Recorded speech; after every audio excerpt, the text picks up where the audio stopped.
All right. In their never-ending quest to alienate all of at least Middle America and pretty much anyone who's reasonable, ESPN has another brilliant commentary on race here. This is from Michael Smith. What? Yeah, I was just stopping you because I didn't know if you knew that like ESPN just fired a shit ton of people. And now you would think they lost. I think it was something around 100 on-air staff. Damn. You think about it. How do you screw up sports in America? I mean, it's a huge industry, and ESPN's losing people. Well, you screw it up by going beyond sports. This is this is Sports Center 6. This is the all-black Sports Center. Oh. It's Michael Smith and another black woman who's with him. Some baseball guy said that people were calling him racial slurs and throwing peanuts at him. And everyone's bending over backwards to apologize. Yeah, But Michael Smith. I wish people threw free food at me. Yeah. Michael Smith had a different take on because everyone's saying Boston is a racist city. I guess this has been something that's happened in Boston for a long time now, and it's kind of an understood thing. But when the economy was better, they used to throw batteries.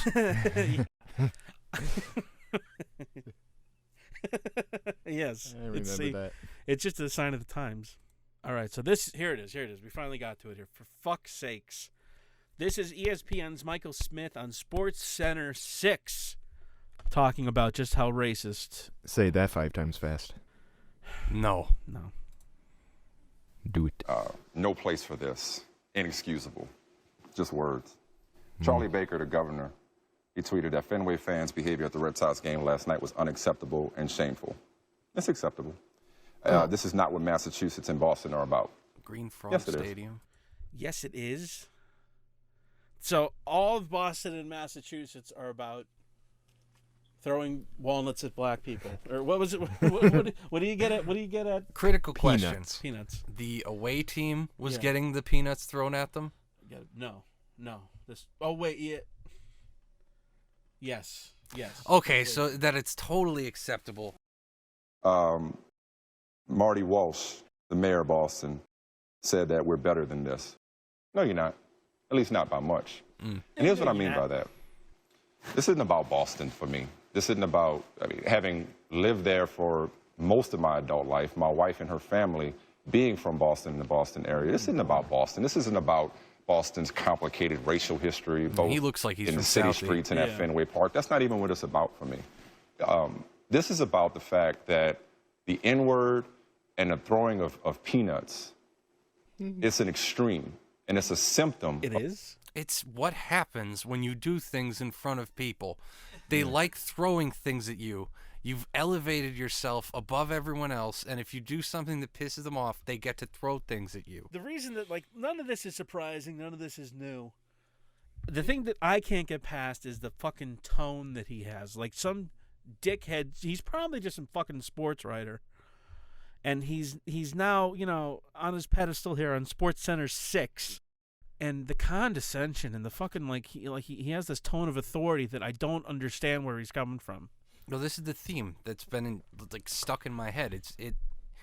It's not to do with the event. It's the fact that you get to beat someone over the head with this. I'm better. I'm wagging my finger, telling you you've been bad. It was something that you said on the last video we did about Bill Nye. There was that line in that song from Rachel Bloomer, and she says she's on a stage screaming at people to get off their soapbox. Yeah. And I just thought, the irony of that, I didn't think of it at the time, but then you said something about how, you're the one on the fucking soapbox, and then you called her, a butch-haired dyker or something like that. Dude, she was just she was disgusting. She was dressed like a rotten grape. You could... of a disease. It's the tip of the iceberg. Why does it take such an extreme act of obvious racism and bigotry to get people sickened and disgusted? You want to know why in 2017 this still happens? Why? It's because we don't recognize racism when it's in our face every day. Oh, okay. I get it now. Now I get it. My whole perspective on life has changed. Now it all becomes... Thank you, Michael Smith, and your generic first and last name. You wouldn't have a job if it didn't exist. That's what he's saying. Yeah, exactly. You'd have nothing to talk about. It's because the nuanced, subtle, beneath the surface racism that exists every day is argued and shouted down because we're in a quote-unquote post-racial society, because we're past that. But Some of us let are. somebody say the N-word, oh, this is disgusting. But what about the people that think it every day, that act on it every day, in policy, in practice? I think he wants everybody punished. Yes. For thinking things. Every Yes. human on the planet. You can never have a racist. You can't even have a racist thought, I guess. That's not even okay. Nope. Next thing you know, you'll be throwing peanuts. That are saying it, maybe not to players on the field, but are saying it to other patrons at parks or when they go outside in the streets. So Throwing peanuts in the parking lot there at the a lot other of- black fans. Yeah, there are a lot of peanut assaults that I haven't heard about. Like, just walking through a state park and you start throwing like a thing of cashews at a black family. Oh, God. Why? I guess that's what the KKK's been up to. Just throwing peanuts. They really toned it down. It's like you have black neighbors and they love to go wakeboarding, and you just walk up to some random people and like, why don't you just go wakeboarding, you pieces of shit? Is that racist? it's not what this is what we're about. We're better than this. If you are a city in America, you are a racist city. That's who we are as a society still. And unless until people come to grips and get comfortable with discussing. So, since you're allowed in every building, able to vote, go to college, pretty much have all the rights that everyone else does, with still racism. Okay. Right, because someone might have a racist thought about you. Yes. So that makes everybody racist. That's the thing. It's like there's tolerance and acceptance.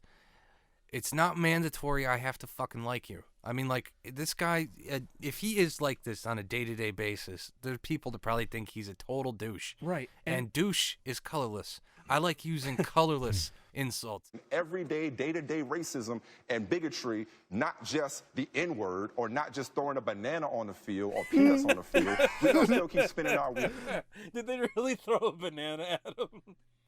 It's like they're the ones that always go to the racial extremes. It's like maybe they threw peanuts because they had peanuts. It's like I doubt the entire fan base smuggled in bananas. Bananas throw at him. it's like that. Remember the news guy that shot those people? Yeah. Because he filed a complaint because someone brought in some delicious watermelon. Is that what it was? Yeah. Someone brought in some watermelon, and it's like, this is racist. It's like, watermelon is delicious. Go fuck yourself. Like that was his response to a workplace complaint. No, his response was, Well, yeah, I mean that's what I'm saying. but still general response. We're both right. Did they even throw bananas? Because at first it was just peanuts, or is he just tacking that on there and trying to sneak it I in? don't know. I got to be honest. Oh, here we go. It's Baltimore Orioles center fielder Adam Jones. Throwing peanuts at him. Yeah, he said we said one fan was throwing peanuts at him. So now this guy is saying one, then this guy takes it from people calling it the entire city of Boston and extrapolates that to saying that every American city is racist. Because one guy was throwing peanuts at the opposing team. When people like us want to point out other examples of systemic racism or white supremacy or white privilege, just stick to sports. But today, it's like, oh, it doesn't take courage to condemn this. It doesn't take anything to stand up and say this is wrong and there's no place for this. Yeah, no knowledge either. Of course not. But what were the people around them thinking? What do they do all the time? What do the people on the street how often do players around they were thinking, sports? oh my God, he just threw peanuts at the guy. Fuck Baltimore. That's what they were thinking. They're probably screaming Baltimore sucks. It's a baseball game, you tool. No, he was using his privilege peanuts to express his white supremacy. And around the Red Sox hear this all the time every day. But Adam Jones will just bring our attention to it. So that's where I'm at on this. This ain't about Boston and people getting defensive about it. This is about why does it take this to get people's attention? Because this is an extreme case and there's not racism every day. It's just this constant, like, racist thing. It's just getting sickening and boring. Like, it's to a point where, like, when you hear about this, does it even affect you? No, the whole racist thing died out a while ago before the election. This has been going on for like 2 years. No one cares anymore. If anything, people like being called racist now.